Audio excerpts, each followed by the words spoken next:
जो परीक्षा में 80 नंबर का एग्जाम होता है उसमें से 56 नंबर का एज इट इज वाले पीडीएफ से आ गया एग्जाम में एज इट इज। हेलो बच्चों, स्वागत है आपका आपके और हमारे यूट्यूब चैनल पर। तो देख सकते हो कक्षा 10, ठीक है, क्लास 10 आप लोगों के लिए वीडियो होने वाला है। इसमें आप लोगों का गणित का सिलेबस है, देख सकते हैं आप लोगों को क्या क्या पढ़ना है इस साल, ठीक है, गणित के अंदर। चलिए देखते हैं। सबसे देखिए आपका सबसे पहले तो ये चीज कि 14 चैप्टर आप लोगों को पढ़ना है गणित में, ठीक है, और बहुत ही सभी चैप्टर बहुत ही आसान है, बहुत बेहद आसान बोल सकते हैं आप लोग, ठीक है। मतलब थोड़ा मेहनत करना पड़ेगा, ऐसा नहीं कि घर में सोए रहेंगे तो हो जाएगा, ऐसा नहीं, ठीक है, मेहनत तो करना पड़ेगा, ठीक है। चैप्टर 1 है ना, अध्याय 1 है वास्तविक संख्याएं, जो कि आप लोग थोड़ा थोड़ा पढ़ चुके हैं, ठीक है, 9 क्लास में। अपरिमेय संख्या, परिमेय संख्या सब चीज के बारे में जान चुके हैं, जिनको मिलाकर हम लोग उसको वास्तविक संख्या कहते हैं। उसमें कुछ नए नए चीज आप लोगों को सीखने मिलेंगे इस पर, ठीक है। कुछ कुछ साबित करना होगा, ठीक है। अगला चैप्टर है अध्याय 2 बहुपद।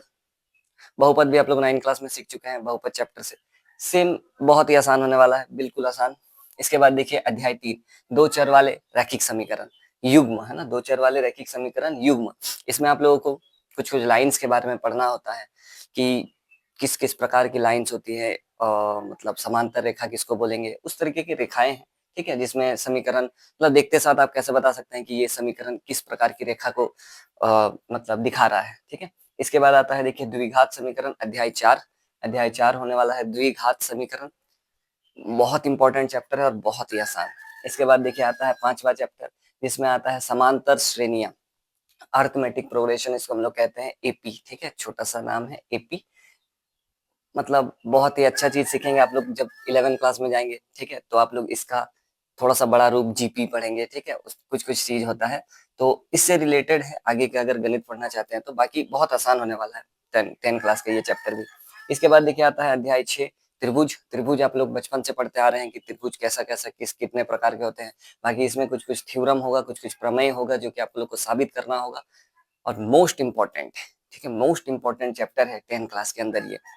इसके बाद आ जाते हैं अगला चैप्टर अध्याय 7, जो कि है निर्देशांक ज्यामिति। इसमें आप लोगों को दो बिंदु के बीच में दूरी किस प्रकार से निकालते हैं हम लोग, दो बिंदु के बीच में दूरी कैसे निकाला जाता है उसका सूत्र सीखेंगे आप लोग, दूरी कैसे निकालते हैं वो सीखेंगे, ठीक है। निर्देशांक ज्यामिति, कोऑर्डिनेट ज्योमेट्री, बहुत ही आसान चैप्टर है, बहुत ही अच्छा चैप्टर है, ठीक है। मतलब 10 क्लास का कोई भी चैप्टर ऐसा आप नहीं बोल सकते कि बहुत ज्यादा हार्ड लग गया, ठीक है, बहुत आसान है अगर आप लोग कंटिन्यूअसली पढ़ रहे हैं। ऐसा नहीं कि हाँ एग्जाम के पहले दिन आप वीडियो देख रहे हैं और उसके बाद आप सोच रहे हैं कि नहीं हम सारा चैप्टर्स का सारा मैथ्स को कवर कर लेंगे, वैसा नहीं हो सकता। फिर सिर्फ इंपॉर्टेंट वाला आप कवर कर सकते हैं, ठीक है। निर्देशांक ज्यामिति अध्याय 7 हो गया। इसके बाद आ जाते हैं अध्याय 8, जो कि है त्रिकोणमिति का परिचय। हाँ, ये जो चैप्टर है अध्याय अध्याय 8, ठीक है, क्लास 10 का, ये आप लोग नया पढ़ने वाले हैं। मतलब आज से पहले 9 क्लास तक आप लोग इसके बारे में नहीं पढ़े हैं, त्रिकोणमिति, जो कि अच्छा चैप्टर होने वाला है। थोड़ा सा फॉर्मूला बेस पर होने वाला है, थोड़ा सा आपको दिमाग लगाना पड़ेगा। ये चैप्टर थोड़ा अच्छा खासा है इसमें, ठीक है, त्रिकोणमिति का परिचय। बाकी अच्छे से पढ़िएगा तो कोई दिक्कत वाली बात नहीं है, आपका दिमाग खुद ब खुद कलम अपने चलेगा, जैसा कि बोलते हैं, ठीक है। तो त्रिकोणमिति का परिचय अध्याय 8। इसके बाद आ जाते हैं इसी चैप्टर से रिलेटेड अध्याय 9, ठीक है, चैप्टर नंबर 9 है त्रिकोणमिति के कुछ अनुप्रयोग। इस चैप्टर की मदद से हम लोग मतलब किसी भी, जैसे मान के चलिए कोई खंबा है, ठीक है, या कोई स्तंभ है या कोई स्टैचू है, तो हम लोग उस स्टैचू का हाइट कितना है, ठीक है, ये चीज बता सकते हैं हम लोग। अगर मुझे हाइट पता चल जाए तो फिर हम लोग वो स्टैचू और मेरे बीच में कितनी दूरी है वो बता सकते हैं, ठीक है। तो उस सारी चीजों को हम लोग यहाँ पर सीखेंगे। बड़ा इंपॉर्टेंट चैप्टर है, हम लोग का डेली लाइफ में भी बहुत काम आता है ये, त्रिकोणमिति के कुछ अनुप्रयोग, ठीक है, अध्याय 9। इसके बाद आ जाते हैं अगला चैप्टर है अध्याय 10 वृत्त। वृत्त आप लोग जानते हैं सर्कल, बहुत ही आसान चैप्टर, पहले से पढ़ते हैं आप लोग। त्रिज्या, केंद्र, उसी से रिलेटेड त्रिज्या खंड वगैरह से रिलेटेड होने वाला है, ठीक है। बाकी प्रमेय है इसमें, दो इंपॉर्टेंट प्रमेय है जो कि पढ़ना होगा। बहुत अच्छा, स्पर्श रेखा क्या होता है, आपका छेदक रेखा क्या होता है, बहुत सारा नया नया चीज सीखेंगे। बाकी 10 क्लास जो होने वाला है गणित का बहुत ही आसान, ठीक है। अगर आप लोग 9 क्लास पढ़े हैं, फिर 9 क्लास में आप लोग को 10 मतलब गणित हार्ड लगा होगा, तो 10 में आप लोग देखिएगा तो बहुत आसान है। 9 से भी आसान लगता है 10 क्लास का गणित। देखिए क्लास सॉरी चैप्टर 10 जो है वो है वृत्त। इसके बाद चैप्टर 11 इसी से रिलेटेड वृत्तों से संबंधित क्षेत्रफल। वृत्तों से संबंधित हम लोग क्षेत्रफल निकालना सीखेंगे, जिसमें हम लोग त्रिज्य खंड का क्षेत्रफल, वृत्त खंड का क्षेत्रफल निकालना सीखेंगे इस चैप्टर में, ठीक है। इसके बाद आ जाते हैं अध्याय 12 जो कि है पृष्ठीय क्षेत्रफल और आयतन। पृष्ठीय क्षेत्रफल और आयतन भी आप लोग पहले पढ़े हैं, ठीक है। आयतन निकालना, घनाभ का आयतन L into B into H, ठीक है, ये सारा चीज आप लोग सीखे हुए हैं। गोला का आयतन, ठीक है, ये सारा चीज। और पृष्ठीय क्षेत्रफल, वक्र पृष्ठीय क्षेत्रफल, संपूर्ण पृष्ठीय क्षेत्रफल आप लोग इस चैप्टर में निकालना सीखेंगे। इसके बाद आ जाते हैं अगले चैप्टर पर, अध्याय 13, जो कि है सांख्यिकी, माध्य, माध्यक और बहुलक। इसमें निकालना आप लोग सीखेंगे, जो कि थोड़ा थोड़ा आप लोग जानते भी हैं, बचपन में सीखे भी हैं, ठीक है। माध्य क्या होता है, माध्यक क्या होता है, बहुलक क्या होता है, तो उसी का थोड़ा बड़ा रूप देखने वाले हैं, फॉर्मूला से सीखने वाले हैं इस पर, फॉर्मूला से, ठीक है। इसके बाद आ जाते हैं अगला अंतिम चैप्टर, जो कि है चैप्टर नंबर 14, है ना, अध्याय 14, जिसका नाम है प्रायिकता। बहुत आसान, बहुत ही ज्यादा नंबर देने वाला चैप्टर है प्रायिकता, ठीक है। पहले 9 क्लास में भी थोड़ा सा हुआ करता था, अभी शायद वो हटा दिया है। तो चैप्टर नंबर 14 होने वाला प्रायिकता, बहुत आसान चैप्टर होने वाला, ठीक है। तो देख लीजिए, इतना सारा चैप्टर है, ये सारे नाम है उन चैप्टर्स के, बेहद आसान। और अब एक चीज और बता देते हैं आप लोगों को, यहाँ पर ये जो चैप्टर है, इससे आपका एक बड़ा नंबर, बड़ा मतलब गणित पूछा जाता है 5 नंबर के लिए, ठीक है। ये चीज ध्यान रखिएगा। इस चैप्टर से इस चैप्टर से मोटा मोटी आपको 3 या 4 नंबर का पूछा जाता है, छोटा प्रश्न, बड़ा प्रश्न नहीं पूछा जाता है। 2 चर वाले रैखिक समीकरण युग्म से भी आपको 3 नंबर, ऑब्जेक्टिव नहीं बोल रहे हम, सब्जेक्टिव के हिसाब से बोल रहे हैं, ठीक है। सब्जेक्टिव में 3 नंबर का एक सवाल पूछा जाता है, मतलब बड़ा सवाल इससे भी नहीं आता है। ये जो चैप्टर है, ये मोस्ट इंपॉर्टेंट चैप्टर है, इसमें आपको 5 नंबर का एक बड़ा सवाल पूछा जाएगा, फिक्स है ये, ठीक है। इसमें 5 नंबर का एक पूछा जाएगा, इसमें से एक 5 नंबर का पूछा जाएगा। इसमें कई सारे सवाल पूछे जाते हैं, ठीक है। अब 5 नंबर, 6 नंबर, मतलब 2 नंबर का एक पूछ लिया, 3 नंबर का एक पूछ लिया, इस प्रकार से 1 नंबर का एक पूछ लिया, इस प्रकार से नंबर बहुत है इस चैप्टर में। इसमें बड़ा सवाल हम आप लोग को दिखा रहे हैं कि बड़ा सवाल किसमें किसमें पूछा जाता है, फिक्स। इसमें से एक पूछा जाएगा, इस चैप्टर में से एक पूछा जाएगा, त्रिभुज में से एक बड़ा सवाल पूछा जाएगा। निर्देशांक ज्यामिति से बड़ा सवाल नहीं पूछा जाएगा, छोटे छोटे प्रश्न बनेंगे, ठीक है।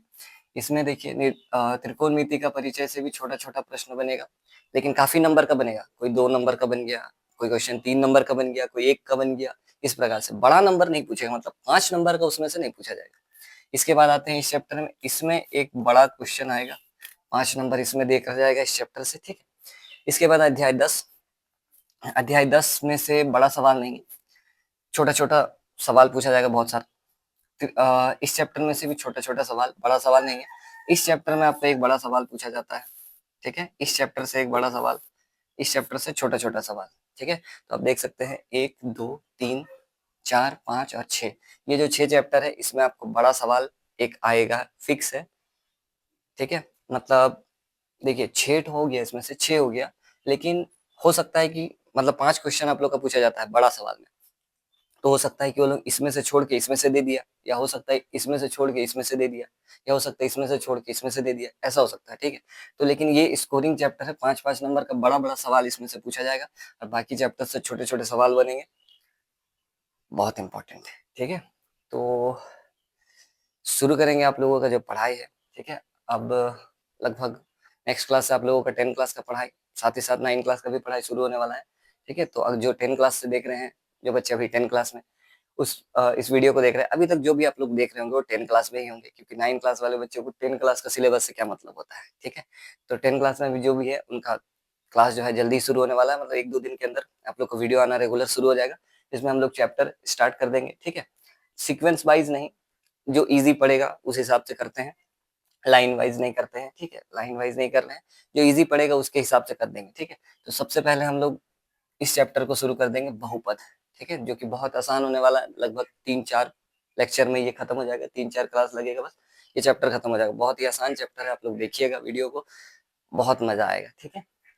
और एक चीज और है ना, आप लोगों का जो इससे पहले वाला मतलब एग्जाम हुआ, 2025-26 का जो एग्जाम हुआ, ठीक है, 25-26, अभी तो आप लोग 26-27 सेशन होने वाले हैं, ठीक है। जो 25-26 वाले हैं, उनको एक पीडीएफ हम दिए थे, ठीक है, एक पीडीएफ दिए थे, जिसमें टोटल ऑलमोस्ट 64 या 60 क्वेश्चन थे, ठीक है। चलिए 64 क्वेश्चन मान के चलते हैं, 64 क्वेश्चन दिए थे, वो भी सब्जेक्टिव, ऑब्जेक्टिव हम कोई नहीं दिए थे, सारा सब्जेक्टिव के लिए 64 क्वेश्चन दिए थे। उसमें से 80 नंबर का हम बोले थे, आप लोग का 80 नंबर का जो एग्जाम होगा, पास होना है तो इस वीडियो को देख लीजिएगा, पास जरूर हो जाइएगा, ठीक है। मतलब एक दिन पहले तो यही बोल सकते हैं कि पास होना है, तो पूरा आपको पूरा अच्छी तरीके से पास होना है, फर्स्ट डिवीजन लेकर पास होना है, बहुत अच्छा नंबर लेकर पूरा टॉपर बनना है, तब तो आपको पूरा शुरू से शुरू एक दिन से मेहनत करना पड़ेगा, शुरू के दिन से, ठीक है। लास्ट का क्लास में कुछ नहीं होगा। देखिए, तो यहाँ पर जो 80 नंबर का हम लोगों को दिए थे कि पढ़ के जाइएगा, तो उसमें से 50 जो परीक्षा में 80 नंबर का एग्जाम हुआ, ठीक है, उसमें से 56 नंबर का एज इट इज वाले पीडीएफ से आ गया था एग्जाम में, एज इट इज। 80 में से 56 नंबर का सिर्फ और सिर्फ सब्जेक्टिव, ऑब्जेक्टिव भी होता, लेकिन ऑब्जेक्टिव हम नहीं बताए थे कि ऑब्जेक्टिव जो भी होगा वो नहीं बताए थे, लेकिन ऑब्जेक्टिव भी उसी में से बन जाता काफी सारा, तो ऑब्जेक्टिव का नंबर हम ऐड नहीं किए हैं। सारा जो है सब्जेक्टिव क्वेश्चन है। 80 में से 56 नंबर का, अब सोच के देखिए, हम आप लोगों को पीडीएफ दिखा देते हैं, 1 मिनट, हम आप लोग को पीडीएफ दिखा देते हैं। तो बच्चों, आप लोग देख सकते हो, ये जो है वो पीडीएफ है, ऑल इंपॉर्टेंट क्वेश्चंस, ठीक है। देखिए, लिखा भी हुआ था कि पास होना है तो जरूर देखना क्लास 10, इस प्रकार से थंबनेल वगैरह था। ये वाला जो पीडीएफ था, देख सकते हैं आप लोग, इसमें काफी सारे क्वेश्चंस है, जैसा कि मैंने बताया आपको, 60 से लेकर 64 क्वेश्चंस मोटा मोटी अंदाजा लगाते हैं, ठीक है। ये देखिए, ये सारे जो सवाल थे, इन इन सभी को हम बोले थे कि पढ़ के जाइएगा, जिसको भी पास होना है पढ़ के जरूर जाइएगा, लेकिन उम्मीद से ज्यादा क्वेश्चन आ गया था इसमें। आप देख सकते हो यहाँ पर 80 में से, जैसा कि आपको पता है, 56 नंबर का सिर्फ और सिर्फ इस वाले पीडीएफ से आ गया था। आप सोच सकते हो, ठीक है। तो थोड़ा इंपॉर्टेंट है, पढ़िएगा, सारे वीडियो को जरूर से देखिएगा, लाइक करिएगा, चैनल को सब्सक्राइब करिएगा अगर नए हैं तो, वीडियो मिस मत करिएगा, पढ़िएगा अच्छे से, ठीक है। तो चलिए, इसी के साथ मिलते हैं आप लोगों से अब 10 क्लास का जो शुरुआती वीडियो है उस पर, ठीक है। तब तक के लिए इसको सिलेबस वगैरह अपना नोट कर लीजिए।